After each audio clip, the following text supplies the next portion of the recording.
Assalamualaikum everyone. I hope you are doing well. My name is Faizan and my group members are Fahad, Ahad and Hina. Today our presentation topic is NEPRA, IPPS and Pakistan Capacity Payment Scrape a Microeconomics Crisis. इस presentation में आपको explain करेंगे कि पाकिस्तान का electricity system जो है कैसे काम करता है, IPPS क्या होते हैं और कैपेसिटी पेमेंट्स किस तरह से इकोनॉमी और पब्लिक के लिए प्रॉब्लम बन रही है। Slide number 2, the current electricity stress. जैसा कि आप सबको पता है, पाकिस्तान इस वक्त एक सीरियस बिजली के क्राइसिस का सामना कर रहा है। बिजली के प्राइसेस बहुत ज़्यादा हैं, जिसकी वजह से हाउस होल्ड्स और बिजनेस दोनों में प्रॉब्लम्स हो रही हैं और साथ ही बिजली का इस्तेमाल कम हो गया है क्योंकि लोग इतनी महंगी बिजली अफोर्ड नहीं कर पा रहे। Slide number 3, what are IPPS।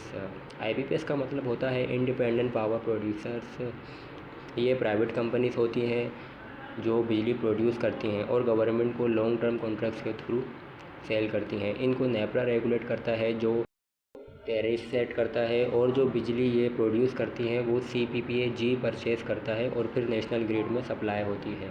Simple words में IPPS बिजली बनाती है, गवर्नमेंट उसे ख़रीदती है और फिर उसे कंज्यूमर तक पहुंचाती है। तो नेक्स्ट स्लाइड है system role. Who does what के सिस्टम में सिस्टम कैसे काम करता है। सबसे पहले IPPS आती है जो एक इंडिपेंडेंट बॉडी है, वो पावर प्रोड्यूस करती हैं। देन CPPA आता है जिसका फुल फॉर्म है सेंट्रल परचेजिंग पावर एजेंसी, जो उनसे एक लॉन्ग टर्म कॉन्ट्रैक्ट करती हैं, उनसे पावर परचेज करती है। देन नेपरा आता है, नेपरा उसको रेगुलेट करता है, एक टैरिफ सेट करता है जो कि कंज्यूमर को पे करना होता है उसके अकॉर्डिंग पेमेंट। और फिर देन आता है कैपेसिटी पेमेंट वो एक फिक्स पेमेंट होती है जो एक अंडर कॉन्ट्रैक्ट के थ्रू या IPPS को दी जाती है। ये एक फिक्स वैल्यू होती है, चाहे पावर यूज हो ना हो, लेकिन उनको एक अंडर कॉन्ट्रैक्ट के थ्रू उनको पेमेंट दी जाती है, जिसका बर्डन आप और हम लोग बेयर करते हैं। तो आप नेक्स्ट स्लाइड से बाहर कंटिन्यू करेंगे। नेक्स्ट स्लाइड से economic scale Pakistan year 23 to 24। आज मैं बात करूंगा पाकिस्तान के पावर सेक्टर इकोनॉमिक स्केल के बारे में। इस स्लाइड का सबसे इम्पोर्टेंट पॉइंट है कि कैपेसिटी पेमेंट वो जो ईयर 23 to 24 में 2 ट्रिलियन तक पहुंच गई थी। अब कैपेसिटी पेमेंट होती क्या है? ये वो पेमेंट है जो गवर्नमेंट पावर प्लांट को देती है, चाहे बिजली यूज़ हो या ना हो।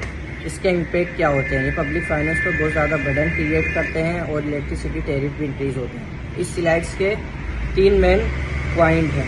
Number 1, share of system cost, और कैपेसिटी पेमेंट का हिस्सा सिस्टम कॉस्ट में बढ़ रहा था। फिर है फिस्कल इम्प्लीकेशन, इससे सब्सिडीज़ और सर्कुलर डेट इंक्रीज होते हैं। लास्ट है डिस्ट्रीब्यूशन इशू, पेमेंट हर हाल में देनी पड़ती है, चाहे डिमांड कम हो या ज़्यादा। नेक्स्ट स्लाइड्स है market failure created by capacity payments. इस स्लाइड्स में ये है कि मार्केट फेलियर कैसे क्रिएट होते हैं। सही है, मार्केट फेलियर का मतलब होता है कि मार्केट प्रॉपर्ली काम नहीं कर रही। इसमें भी इसके भी 3 पॉइंट हैं। नंबर 1 है ओवर कैपेसिटी, यानी ज़रूरत से ज़्यादा पावर प्लांट बना दिए जाते हैं क्योंकि उनका गारंटेड रिटर्न मिल रहा होता है, तो वो रिस्क के बगैर इन्वेस्ट करते हैं। सेकंड है weak competition, long term contract की वजह से कंपनीज पर प्रेशर नहीं होता कि वो कॉस्ट कम करें या एफिशिएंसी इंप्रूव करें, मतलब कि कंपटीशन वीक हो जाता है। लास्ट है फिस्कल एंड डिस्ट्रीब्यूशनल स्ट्रेन, इसका मतलब है कि या तो बिजली महंगी हो जाती है या फिर गवर्नमेंट को सब्सिडीज देनी पड़ती है और इसका बर्डन आम लोगों पर आता है, स्पेशली हाउस होल्ड्स पर। Thank you so much. Assalamualaikum everyone, myself Hina. Today I am going to present this slide. This slide explain the principal agent and information asymmetry. यहाँ गवर्नमेंट प्रिंसिपल है जो IPPs के साथ contracts करती हैं और IPPs agent है जो बिजली बनाते हैं।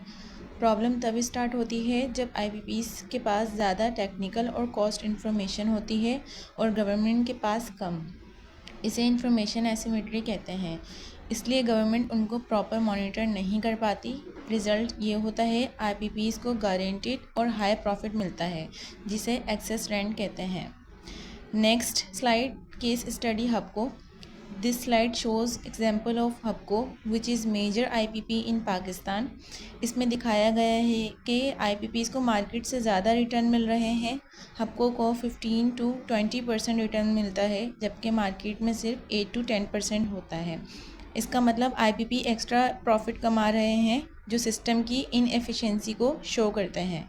Last slide, tariff composition and consumer impact. इस स्लाइड में बिजली के बिल का ब्रेकडाउन दिखाया गया है। सबसे ज़्यादा हिस्सा कैपेसिटी पेमेंट्स का होता है, जो 55% है। एनर्जी कॉस्ट सिर्फ 25% है और बाकी टैक्सेस और अदर चार्जेस 20% होते हैं। इसका मतलब है कि हम एक्चुअल बिजली से ज़्यादा पैसा कैपेसिटी के लिए दे रहे हैं। इस वजह से इलेक्ट्रिसिटी महंगी हो जाती है और कंज्यूमर्स को वेलफेयर रिड्यूस होता है। इससे क्लियर होता है कि पाकिस्तान का इलेक्ट्रिसिटी सिस्टम इनएफिशिएंट है और इसमें रिफॉर्म की ज़रूरत है। Thank you.